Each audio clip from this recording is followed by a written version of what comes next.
जमशेदपुर पश्चिम विधानसभा seat के ED गठबंधन से कांग्रेस पार्टी के प्रत्याशी बन्ना गुप्ता लगातार जनसंपर्क अभियान चला रहे हैं। इसी कड़ी में बुधवार को उन्होंने पार्टी क्षेत्र में जनसंपर्क अभियान चलाया, जहां उन्होंने पैदल भ्रमण कर आम नागरिकों से मुलाकात कर उनके पक्ष में वोट की अपील की।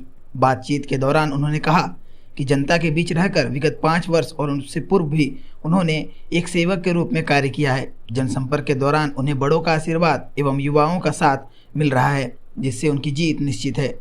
वहीं बात करें इसी विधानसभा क्षेत्र के एनडीए से जदयू के प्रत्याशी सरयू राय भी लगातार इस क्षेत्र में जनसंपर्क अभियान चला रहे हैं।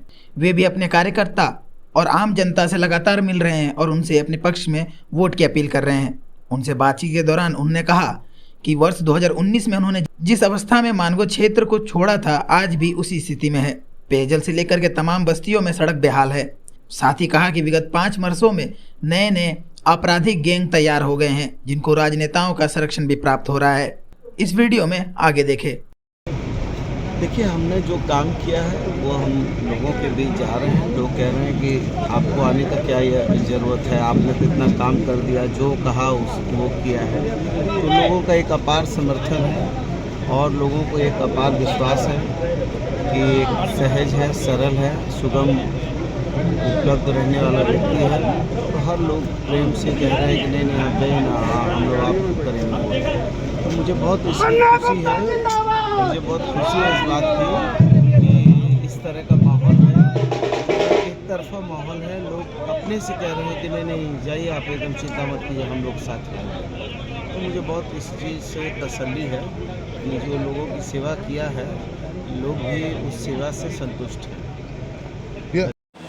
वहाँ पीने के पानी की आपूर्ति नहीं हो रही है, जो कि 5 साल पहले हमने मानगो पेयजल परियोजना का उद्घाटन किया और उसको स्थापित करके कराया था। पीने के पानी की व्यवस्था नहीं है, बस्तियों में सफाई की व्यवस्था नहीं, शून्य। बिजली के बारे में भी नीचे लचर व्यवस्था है, केबलिंग मेन रोड पर हुई है, बस्तियों में नहीं हुई है। ये कई चीज़ें दिखाई पड़ रही हैं।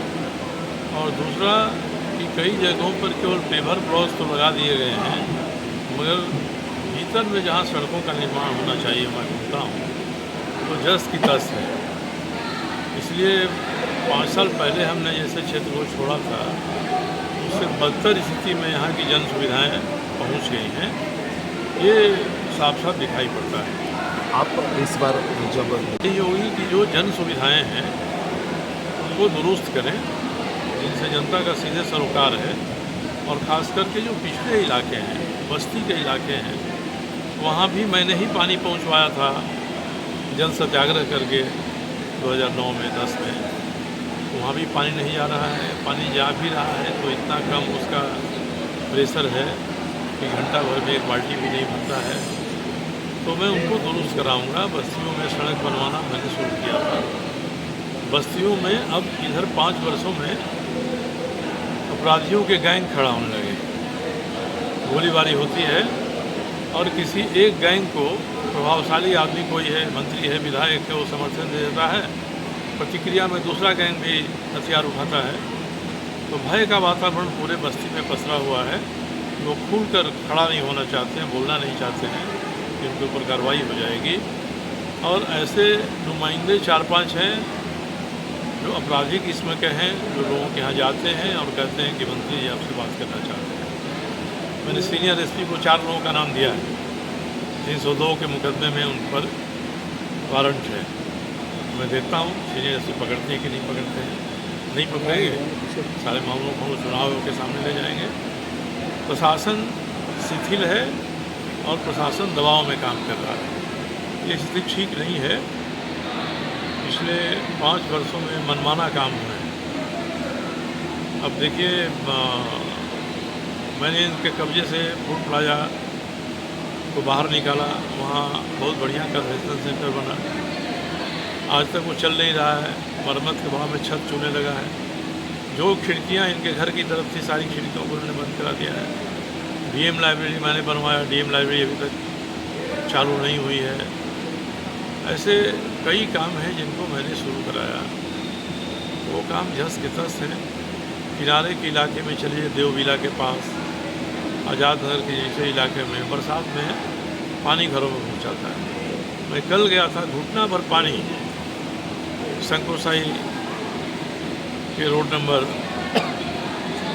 पोस्ट ऑफिस रोड के अंत में देववीरा के पास अभी घुटने भर पानी है और कोई एक दो घर में नहीं है, वो दर्जनों घरों के सामने है। घर के लोगों का निकलना मुहाल हो गया है, तो इनकी तरफ किसी का ध्यान नहीं गया है। दूसरे कि जो फ्लाईओवर का नाम ले रहे हैं बार बार बन्ना गुप्ता, इस फ्लाईओवर में भारी टेंडर घोटाला है, एस्टीमेट घोटाला है, डिजाइन घोटाला है। मेरी पहल पर लिट्टी चौक से